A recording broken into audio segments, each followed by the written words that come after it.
అందరికీ నమస్కారం అండి. వెల్కమ్ టు అవర్ ఛానల్ జై శ్రీమన్నారాయణ. ఉత్తరాయణ పుణ్యకాలం తర్వాత వచ్చే మాసాలలో అతి పవిత్రమైన మాసం మాఘమాసం. హేమంతం వెళ్ళి శిశిరం ప్రవేశించిన ఈ మాసం వాతావరణ రీత్యా కూడా ప్రత్యేకతని సంతరించుకుంటుంది. హిమపాతం వల్ల కుంచుకుపోయిన జీవజాలమంతా శిశిరంలో క్రొత్త మెరుగులు దిద్దుకోవడానికి సన్నద్ధమవుతుంది. వృక్షాలు చివికి జీర్ణించిన ఆకులన్నీ రాలిపోయి నూతనంగా చిగురించడానికి రంగం సిద్ధం చేసుకుంటాయి. అందుకే భీష్ముడు కూడా చివికి జీర్ణించిన తన దేహాన్ని త్యజించి తొలిటి వసువు రూపాన్ని పొందడానికి ఈ భువి నుంచి మాఘశుద్ధ ఏకాదశిన నిష్క్రమించాడు. మలినాలను వ్యర్థాలను త్యజించి నూతనోత్తేజాన్ని పొందడానికి తొలిమెట్టుగా నిలిచేదే ఈ మాసం. మాఘమాస వ్రతాన్ని ఏ విధంగా ఆచరించాలో తెలుసుకుందాం. ఈ వ్రతాన్ని 3 విధాలుగా ఆచరిస్తాం. పుష్యశుద్ధ ఏకాదశి మొదలు మాఘశుద్ధ ఏకాదశి వరకు చేసేదే మొదటి విధానం.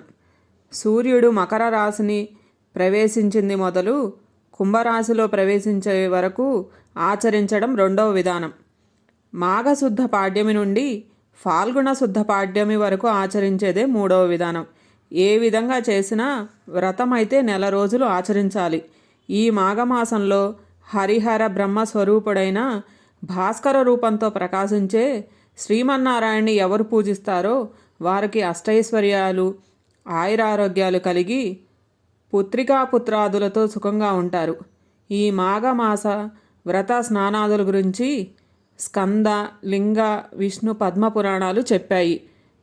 ఈ మాఘమాస వ్రతాన్ని ఆచరించేవారు నెల రోజులు ప్రతిరోజు ప్రాతకాలంలో మేల్కొని స్నాన ధ్యానాదులు ముగించి దానాలు చేసి సాయంత్రం వరకు ఉపవసించి నక్షత్ర దర్శనం అయ్యాక భుజించి భోగాలను విసర్జించి దినంలో 3 వేళలా శ్రీ మహావిష్ణువును పూజించాలి. నేలపైనే నిద్రించాలి.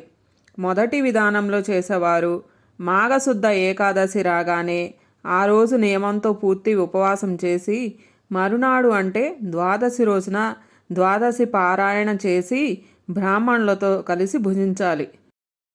రెండవ విధాన్ని ఆచరించేవారు సూర్యుడు కుంభరాశిలో ప్రవేశించిన దినాన వ్రతం పరిసమాప్తి చెయ్యాలి. మూడవ విధానాన్ని ఆచరించేవారు ఫాల్గుణ శుద్ధ పాడ్యమి నాడు వ్రతాన్ని ముగించాలి. ఈ మాఘమాసం వ్రతం ఆచరించే వారికి వారు చేసే పాపపుణ్యాలను బట్టి వరుణకు భార్య, వధువుకు భర్త లభిస్తారు.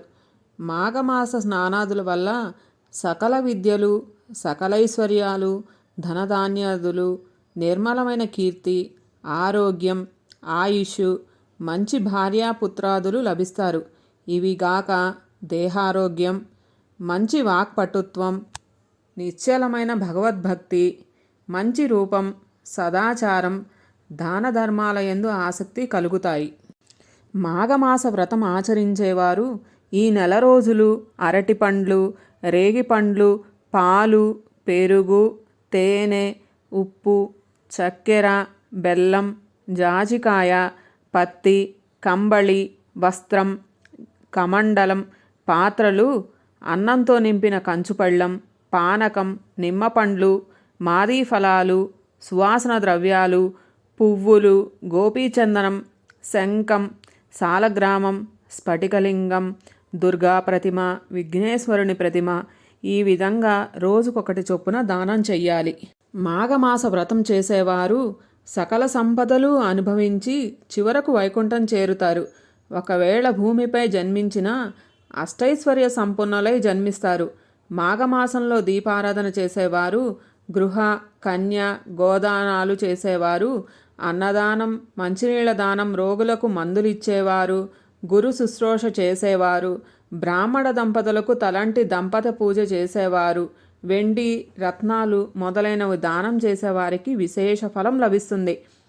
మాఘమాసంలో ప్రయాగలోను, కోటిపల్లి క్షేత్రంలోను, గౌతమి నదిలోను, కపిల తీర్థంలోనూ స్నానం ఆచరించిన వారు పుష్పక విమానమెక్కి సూర్యలోకం చేరుతారు.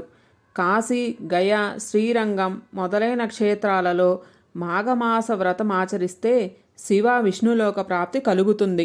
ఈ మాసంలో శ్రీ సూక్తం, పురుష సూక్తం, నమక చమకాలు, అరుణం, వేదాలు పారాయణ చేసిన వారికి కోరిన కోరికలు సిద్ధిస్తాయి. ఈ మాఘమాస వ్రతాన్ని నెల రోజులు ఆచరించలేని వారు రథసప్తమి, శుద్ధ ఏకాదశి, పూర్ణిమ, కృష్ణ చతుర్దశి రోజులలో ఆచరించిన సంపూర్ణ ఫలాన్ని పొందుతారు. మాఘమాస వ్రత స్నానాదుల వల్ల 100 అశ్వమేధ యాగాలు, 100 కపిల గోదానాలు చేసిన ఫలం కలుగుతుంది. ఈ మాఘమాస వ్రత మహత్యం వల్ల పురూరవుడు దోషాలు తొలగి ఊర్వశిని భార్యగా పొందాడు.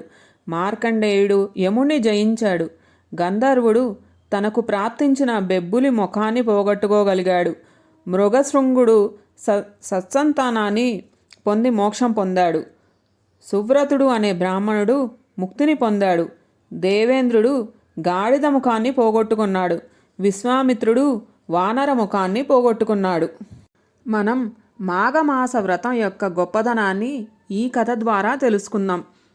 పూర్వకాలంలో ఒకప్పుడు మాఘమాస వ్రతం ఆచరించాలి అనే కోరికతో కొందరు గంధర్వులు పుత్రకళత్రాదులతో కూడిన ఆకాశ మార్గంలో అరుణోదయ వేళ గంగా తీరానికి వచ్చారు. పావన గంగా తరంగాలలో మాఘస్నానం ఆచరించి అక్కడి నుండి ప్రయాగ, తపతి, నర్మద నదులలో స్నానం చేసి సిద్ధి జనార్దన క్షేత్రానికి వెళ్ళి అక్కడ కూడా స్నానాదులు ముగించి కళ్యాణ వీరభద్రుని దర్శనార్థమై ఆ క్షేత్రానికి వెళ్ళి అక్కడ కూడా స్నానాదులు భక్తి శ్రద్ధలతో నిర్వహించారు. ఆ గంధర్వులలో ఒకరి భార్య రూప యవ్వన గర్వంతో ఈ చన్నీటిలో మునిగితే చలితో శరీరం గడ్డగట్టకపోవటమే పుణ్యం ఎక్కడి నుండి వస్తుంది, ఈ దైవ దర్శనంతో ఒరిగేదేమీ లేదు అని తిరస్కార భావంతో స్నానాదులు ఆచరించకుండా క్షేత్రదూషణ చేయడం వల్ల ఆకాశగమన శక్తిని కోల్పోయి ఆ ప్రాంతంలోనే మందబుద్ధియే సంచరిస్తుంది. గంధర్వులంతా తిరిగి తమ లోకానికి వెళ్ళిపోయారు. ఇలా ఉండగా విశ్వామిత్రుడు మాఘస్నానం ఆచరించాలనే తలంపుతో కళ్యాణ వీరభద్ర క్షేత్రానికి వచ్చాడు. అక్కడ నడయాడుతున్న గంధర్వ కాంతను చూచి విధివశాన కామమోహితుడై ఆమెతో రమిస్తున్నాడు. ఇక్కడ గంధర్వలోకానికి ఎగిన గంధర్వులు తన భార్య తిరిగి రాలేదని విషయాన్ని తెలుసుకొని ఆమె కోసం వెదుగుతూ కళ్యాణ వీరభద్ర క్షేత్రానికి వచ్చాడు. అక్కడ తన భార్యతో సంభోగ సుఖాన్ని ఆస్వాదిస్తున్న విశ్వామిత్రుని చూచి మహాక్రోధంతో, ఓయి విశ్వామిత్ర, నీవు బ్రహ్మర్షివయ్యుండి అల్పబుద్ధితో పరస్త్రీ అయిన నా భార్యను కామించవు గనక కొండముచ్చు ముఖంతో బుద్ధిహీనుడివై చరించు అంటూ శపించాడు. తన భార్యను చూచి నీవు నాతో రాకుండా ఇక్కడ పరపురుషునితో రమిస్తున్నావు కనుక పాషాణానివి కమ్మని శపించాడు. ఆమె దీనవదనంతో, నాథ, నేను ఈ క్షేత్రాన్ని మాఘవ్రతాన్ని నిందించడం వల్లే ఆకాశగమన శక్తిని కోల్పోయి సంచరిస్తుంటే ఈ ఋషిపుంగవుడు నన్ను కోరాడు. అతని శాపాగ్నికి భయపడి నేను అతని వశమయ్యాను, కనికరించమని వేడుకుంది. గంధర్వుడు జాలిపడి కొంతకాలానికి నారద మహర్షి మాఘస్నానార్థం ఈ క్షేత్రానికి విచ్చేస్తాడు. అతడి వల్ల నీకు శాప విముక్తి కలిగి తిరిగి నన్ను చేరుకుంటావు అని చెప్పి తన లోకానికి వెళ్ళిపోయాడు. ఈ విధంగా 12 సంవత్సరాలు గడిచిపోయాయి. అప్పుడు మాఘమాసంలో అన్ని క్షేత్రాలలో స్నానాదులు ఆచరిస్తూ నారద మహాముని కళ్యాణ వీరభద్ర క్షేత్రానికి వచ్చాడు. అక్కడ వానరముఖంతో సంచరిస్తున్న విశ్వామిత్రుణ్ణి కాలమహిమ తన తపోమహిమతో బ్రహ్మర్షి స్థానాన్ని పొందిన ఈ మహనీయునికి ఎంతటి దుస్థితి సంభవించింది, పరస్త్రీ వ్యామోహం ఎంతటి చేటో కదా అని విచారించి ఆ మహనీయునికి విముక్తి కలిగించాలనే తలపుతో అతన్ని తీసుకొచ్చి నది వద్దన కూర్చొండబెట్టాడు. ఆ రోజు మాఘశుద్ధ పూర్ణిమ. విశ్వామిత్రుని పేరు చెప్పి నారదుడే స్నానాదులన్నీ పూర్తి చేసి శ్రీ మహావిష్ణువు దశాక్షరి అనే మహామంత్రాన్ని సహస్ర పర్యాయాలు జపించి మంత్రోదకాన్ని విశ్వామిత్రునిపై చల్లాడు. మాఘస్నాన వ్రత ప్రభావం వల్ల దశాక్షరి మహామంత్ర మహిమ వల్ల విశ్వామిత్రుడు పూర్వరూపాన్ని బుద్ధిని పొంది నారదునికి కృతజ్ఞతలు చెప్పి గంధర్వకాంతను గూర్చి తెలియజేసి ఆమెకు కూడా శాప విమోచనం చేయవలసిందిగా కోరాడు. నారదుడు తొల్లిటి మంత్రజలాన్ని ఆమెపై చల్లగా ఆమె యథారూపు పొంది వారికి కృతజ్ఞతలు తెలిపి తన లోకానికి తరలిపోయింది. పూర్వం భృగువంశంలో రుక్షక అనే బ్రాహ్మణ కన్య ఉండేది.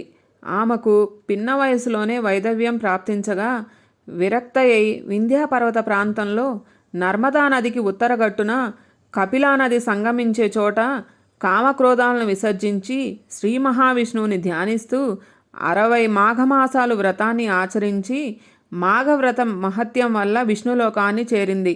అక్కడ అనేక వేల సంవత్సరాలుండి సూర్యలోకానికి వెళ్ళి అక్కడ కొంతకాలం ఉండి బ్రహ్మలోకానికి వెళ్ళింది. బ్రహ్మ ఆమె చేసిన వ్రతమహిమ వల్ల ఆమెను తిలోత్తమ అనే అప్సర స్త్రీగా సృజించి సత్యలోకంలో ఉంచాడు. ఆమె సుందోపసందులు ఒండులను సంహరించుకునే విధంగా చేసి